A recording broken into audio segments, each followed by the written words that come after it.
हे दोस्तों, welcome back. आज की इस वीडियो में अपन पढ़ेंगे इलेक्ट्रोस्टैटिक्स एंड कैपेसिटर्स। इसके सारे फॉर्मूले और इंपॉर्टेंट कॉन्सेप्ट को जानने का प्रयास करेंगे। चलिए सबसे पहले देखते हैं, अगर आप जेई, नीट, सीयूईटी या फिर बोर्ड की प्रिपरेशन कर रहे हो तो ये वीडियो आपके लिए है। व्हाट टू स्टडी, सबसे पहले Coulomb's law, then principle of superposition, electric field, electrostatic potential energy, electric potential, electric dipole, electric field lines, flux of electric field, Gauss theorem and conductor. ये कुछ पॉइंट्स हैं, इन्हीं के बारे में अपन पढ़ेंगे। आप इसको नोट कर लीजिए एक बार के लिए। और सबसे पहले स्टार्ट करते हैं कूलम्स लॉ से। कूलम्स लॉ 2 पॉइंट चार्ज के लिए एप्लीकेबल होता है ना। और उसके लिए फोर्स का फॉर्मूला होता है K/Q1Q2/R², जहाँ पे K का वैल्यू होता है 1/4πε0 और इसका वैल्यू होता है 9 × 10⁹ न्यूटन मीटर स्क्वायर पर कूलम स्क्वायर। और फोर्स का डायमेंशन होता है mL/T⁻², राइट। अब बात करते हैं प्रिंसिपल ऑफ सुपरपोजिशन, है ना। जैसे आपने वेक्टर पढ़ा होगा क्लास 11th के स्टार्टिंग में, सेम लाइक दैट वेक्टर की भांति यहाँ पे भी इस्तेमाल करते हैं। मान लीजिए सारे पे चार्ज Q है और किसी एक पे आपको फोर्स पूछ देगा, है ना। तो आपको क्या करना है, कूलम्स लॉ हर एक चार्ज के लिए सेपरेटली लगाना है। जैसे इस चार्ज को और इस चार्ज को लीजिए, इन दोनों की वजह से किधर फोर्स लगेगा, इधर लगेगा। अब इन दोनों को लीजिए, इसकी वजह से इधर लगेगा, तो नेट किधर लगेगा, वेक्टोरियली अगर ऐड करोगे आप तो ऑब्वियसली इधर लगेगा, तो इधर नेट फोर्स हो गया। सेम लाइक दैट अगर सारे वर्टिसेस पे चार्जेस Q हैं और यहाँ पे अगर फोर्स पूछ दे तो पहले इस चार्ज को लीजिए, इन दोनों का कॉम्बिनेशन, तो इधर से इसकी वजह से इधर लगेगा फोर्स। और आप इन दोनों का कॉम्बिनेशन लीजिए, इसकी वजह से ऊपर लगेगा। और इन दोनों को लीजिए तो इसकी वजह से इधर लगेगा। तो नेट किधर आएगा, सारे जोड़ोगे तो इसी डायरेक्शन में आ जाएगा, है ना। सेम लाइक दैट इसमें भी यहाँ पे अगर पूछा जाए तो एक इधर होगा, एक इधर होगा और एक इधर होगा, है ना। यहाँ पे अगर पूछ लिया जाए तो इसकी वजह से इधर होगा, इसकी वजह से इधर होगा और इसकी वजह से इधर होगा, इसकी वजह से इधर होगा। और नेट आप जोड़ के निकाल लोगे। यानी प्रिंसिपल ऑफ सुपरपोजिशन का मतलब है जहाँ पे बहुत सारे चार्जेस मिल जाए वहाँ पे अगर इलेक्ट्रिक फोर्स, इलेक्ट्रिक फील्ड पूछे तो उसको वेक्टोरियली ऐड करना है। आगे आते इलेक्ट्रिक फील्ड। इलेक्ट्रिक फील्ड क्या होता है, इलेक्ट्रिक फोर्स को जब आप चार्ज से डिवाइड करते हो तो आपको क्या मिलता है, इलेक्ट्रिक फील्ड मिलता है ना। और देखिए इसका जो डायमेंशन होता है mL/T⁻3 I⁻1। I यहाँ पे करंट है ना। और ये एक रॉड है जिसपे कि चार्ज प्लस Q है और पूरा यूनिफॉर्मली डिस्ट्रीब्यूटेड है। तो इस रॉड के सेंटर से लेके R डिस्टेंस पे आ गए, यहाँ पे हमें इलेक्ट्रिक फील्ड बताना था। तो डायरेक्ट हम फॉर्मूला अभी जानते हैं, इसका डेरिवेशन भी आप कर सकते हो। इंटीग्रेशन से एक छोटा सा चार्ज लोगे यहाँ पे dq और यहाँ पे एक चार्ज मान लोगे Q जिसका वैल्यू 1 है, ठीक है। और इसकी वजह से आप कूलम लॉ लगा के यहाँ से लेके यहाँ तक इंटीग्रेट करोगे तो फाइनल आपका आंसर आएगा K/Q/R² - L²/4, जहाँ पे R क्या है, सेंटर से दूरी है, L है इस रॉड की दूरी। अब देखिए एक रॉड है, ऐसे रॉड खड़ा है, उस पर प्लस चार्ज पूरा डिस्ट्रीब्यूटेड है। इस प्लस चार्ज की वजह से इसके इधर डायरेक्शन में, है ना, परपेंडिकुलर डायरेक्शन में आपको बताना है इलेक्ट्रिक फील्ड कैसे होता है, क्या कैसे वेरी करता है, राइट। तो अगर आप परपेंडिकुलरली देखोगे ना तो उसका वैल्यू होता है K⁻/d sin θ1 + sin θ2।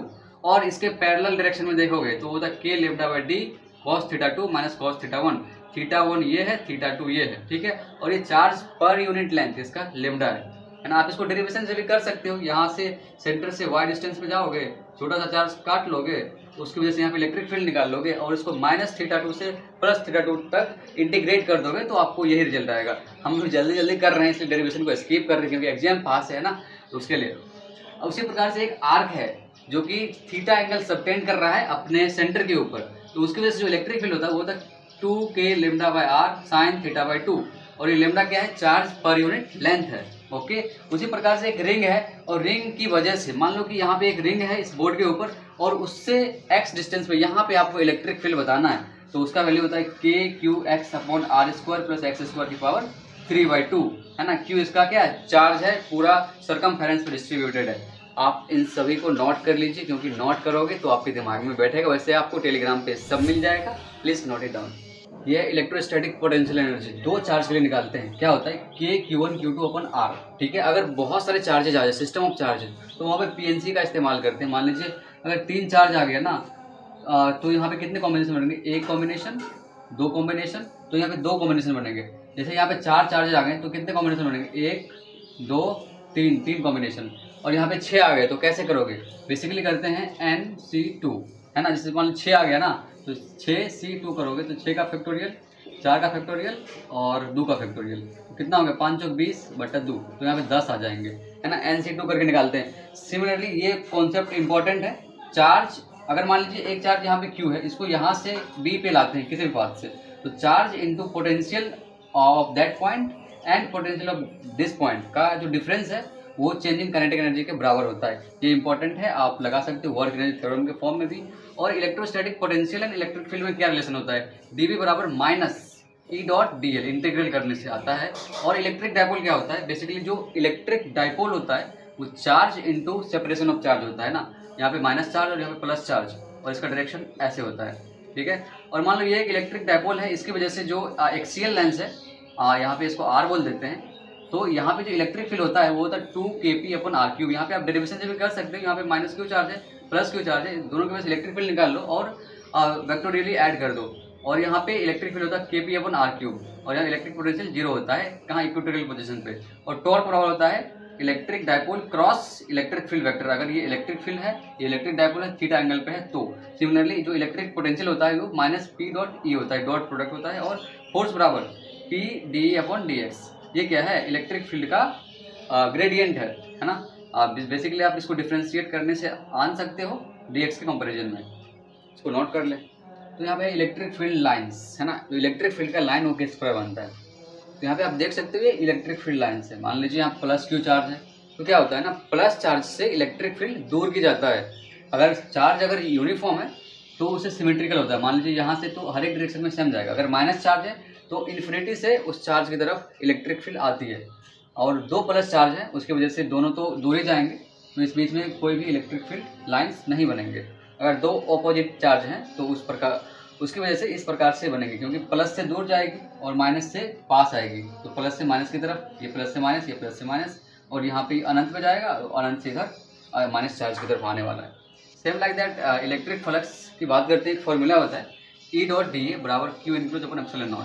ये मान लीजिए एक सॉलिड स्फीयर है, ठीक है, तो इसकी वजह से निकालते हैं इलेक्ट्रिक फील्ड क्या होगा, है ना। तो सबसे पहले आप इसके सेंटर से किसी डिस्टेंस r पे चले जाइए और एक गॉसियन सरफेस कट कर लीजिए, ठीक है। और इलेक्ट्रिक फील्ड डॉट डी, इस फॉर्मूला में सबको बैठाना है आपको, है ना। तो इसका एरिया क्या होगा, इलेक्ट्रिक फील्ड लिख देते हैं, और इसका एरिया कितना होगा 4πr² बराबर Q इनक्लोज। इसके अंदर चार्ज कितना बंद है वो चार्ज निकालिए, तो चार्ज कितना हो जाएगा, रो इंटू इसका वॉल्यूम, वॉल्यूम क्या होगा 4/3πr³ है ना। तो Q इनक्लोज अपॉन ε0। अब देखिए यहाँ से इलेक्ट्रिक फील्ड डायरेक्ट निकल जाएगा।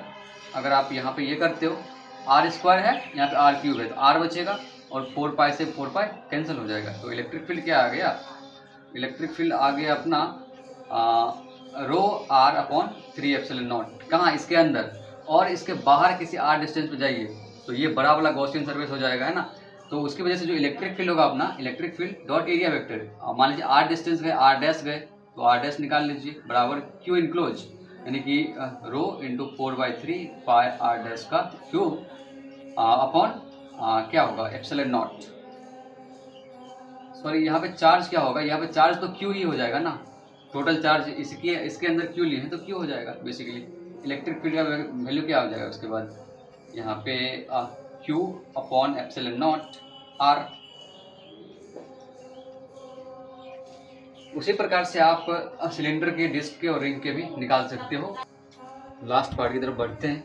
कंडक्टर है ना, कंडक्टर मतलब चालक होता है जो कि करंट को, चार्ज को फ्लो करने देता है खुद के थ्रू, है ना।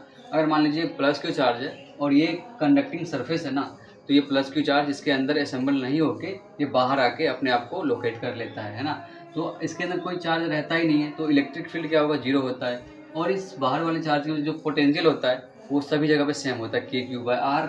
इसके सरफेस पे जो होगा वही इसके अंदर हर एक पॉइंट पे होगा। उसी प्रकार से ये मान लीजिए एक कैविटी है बीच के अंदर, यहाँ पे प्लस Q चार्ज है और ये पूरा कंडक्टिंग बॉडी है, मेटल है कुछ, और प्लस Q चार्ज अगर यहाँ पे है तो माइनस Q चार्ज यहाँ पे इंड्यूस होता है और प्लस Q चार्ज इसके बाहर में इंड्यूस होता है। ये ध्यान में रखना है। हम थोड़ा फास्ट खींच रहे क्योंकि एग्जाम पास है, हम बेसिकली फाइनल कॉन्सेप्ट पे ध्यान दे रहे हैं, इसलिए थोड़ा डेरिवेशन को स्किप करते हुए। मान लीजिए अगर चार्ज की शेयरिंग की बात की जाए, मान लीजिए दो बॉडी है, एक पे चार्ज है Q1, दूसरे पे Q2, और दोनों को तार से कनेक्ट कर दिया, तो फाइनल चार्ज क्या होगा।